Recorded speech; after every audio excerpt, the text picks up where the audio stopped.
এটা একবার মাত্র লাগান। যাদের অকালে চুল পেকে গেছে, চুল পাকতে পাকতে সমস্ত চুল সাদা হয়ে গেছে, তাদের চুল কালো হবে, আর কখনো চুল পাকবে না।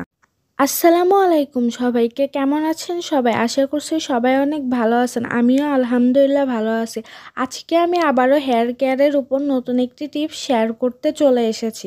আমার আজকের তৈরি রেমেডিটি ব্যবহার করলে অকালে যাদের চুল পেকে গেছে, চুল পাকতে পাকতে মাথার সমস্ত চুল সাদা হয়ে গেছে, তাদের চুল আর কখনো পাকবে না, চুল কালো এবং ঘন হবে।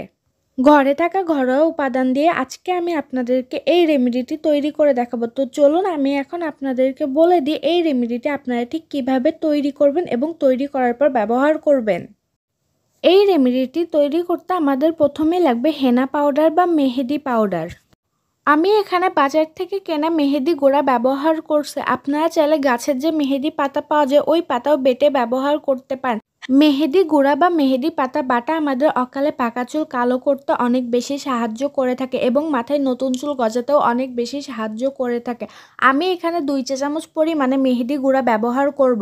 আমি এখানে আমার চুলের প্রয়োজন মতো মেহেদি গুঁড়া নিয়ে নিচ্ছি। আপনারা আপনাদের চুলের প্রয়োজন মতো মেহেদি গুঁড়া নিয়ে নেবেন। আমরা অনেকেই অকালে পাকা চুল কালো করতে বা লাল করতে মেহেদি গুঁড়া ব্যবহার করে থাকি।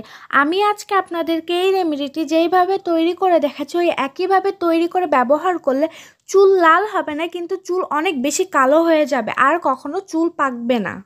নেক্সট আমাদের যে উপাদানটি লাগবে সেটি হলো লেবুর রস। লেবুর রস আমাদের অকালে পাকা চুল কালো করতে, মাথায় নতুন চুল গজাতে, মাথার স্কাল্পে যদি কোনো সমস্যা হয়ে থাকে সকল সমস্যা দূর করতে অনেক বেশি সাহায্য করে থাকে। আমাদের এখানে 2 চা চামচ পরিমাণে লেবুর রস প্রয়োজন।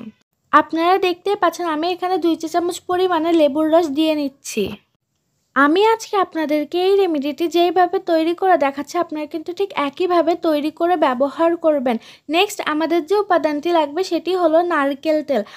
আমি এখানে আমার চুলের যত্নে যে নারকেল তেল ব্যবহার করি ওই নারকেল তেলই ব্যবহার করছি। আপনারা আপনাদের চুলের যত্নে যে নারকেল তেল ব্যবহার করেন ওই একই নারকেল তেল ব্যবহার করেন। আমি এখানে জুই হেয়ার কেয়ারের যে নারকেল তেলটা পাওয়া যায় ওই নারকেল তেল ব্যবহার করছি। আমি এখানে জুই হেয়ার কেয়ারের নারকেল তেল ব্যবহার করছি বলে যে আপনাদেরই করতে হবে এমনটা কিন্তু না। আপনারা দেখতেই পাচ্ছেন আমি এখানে 1 চা চামচ পরিমাণে নারকেল তেল দিয়ে নিচ্ছি। এখন যেহেতু শীতের সময় তাই নারকেল তেলটা একটু জমা মতো হয়ে গিয়েছে। আপনারা এই রেমেডিটি ব্যবহার করার আগে অবশ্যই খুব ভালোভাবে তেলটা গলিয়ে নেবেন। সর্বশেষ আমাদের যে উপাদানটি লাগবে সেটি হলো চায়ের লিকার অথবা চা। চা কম বেশি আমাদের ঘরে সবসময়ই থাকে। আমরা খাওয়ার জন্য যে চাটা ব্যবহার করে থাকি ওই একই চা দিয়ে দিচ্ছে, আমাদের এখানে আলাদা কোনো চায়ের প্রয়োজন নেই। অনেক সময় দেখা যায় খাবার জন্য চা করার পরে চা বেঁচে যায়, সেই চাও ব্যবহার করতে পারেন, অথবা ওই চা যদি না থাকে আপনারা অবশ্যই চায়ের পাতা দিয়ে পানি দিয়ে খুব ভালোভাবে চা ফুটিয়ে নিয়ে তারপরে এখানে ব্যবহার করবেন। আপনারা দেখতেই পাচ্ছেন আমি এখানে আমার প্রয়োজন মতো চা দিয়ে নিয়েছি। আমি আজকে আমার চুলের প্রয়োজন মতো এই রেমেডিটি তৈরি করছি। আপনারা আপনাদের চুলের প্রয়োজন মতো সব জিনিস দিয়ে তৈরি করে নেবেন। এখন আমি এই সবগুলো উপাদান খুব ভালোভাবে মিশিয়ে নেব। এই সবগুলো উপাদান খুব ভালোভাবে মেশানো হয়ে গেলেই তৈরি হয়ে যাবে আমাদের আজকের রেমেডিটি। আপনারা দেখতেই পাচ্ছেন আমার রেমেডিতে চায়ের লিকারটা একটু কম হয়েছে, তাই আমি পরবর্তীতে আবার অ্যাড করে দিচ্ছি। এখন আমি এই সবগুলো উপাদান আবারও খুব ভালোভাবে মিশিয়ে নেব। মেশানো হয়ে গেলেই তৈরি হয়ে যাবে রেমেডিটি।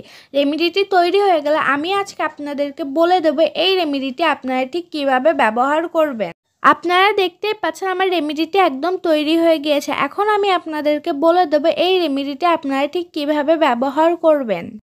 গোসলের 1 ঘন্টা আগে রেমেডিটি তৈরি করে আপনারা আপনাদের চুলে খুব ভালোভাবে লাগিয়ে নেবেন। 1 ঘন্টা পর শ্যাম্পু করে ধুয়ে ফেলবেন। সপ্তাহে 1 দিন এই রেমেডিটি আপনারা ব্যবহার করবেন। ছেলে মেয়ে উভয়ে এই রেমেডিটি আপনারা ব্যবহার করতে পারবেন। আশা করছি আমার আজকের ভিডিওটা আপনাদের অনেক কাজে লাগবে। আমার আজকের ভিডিওটা আপনাদের যদি ভালো লেগে থাকে তাহলে আমার চ্যানেলটি সাবস্ক্রাইব করে নতুন নতুন টিপস পেতে আমার সাথেই থাকবেন। ধন্যবাদ।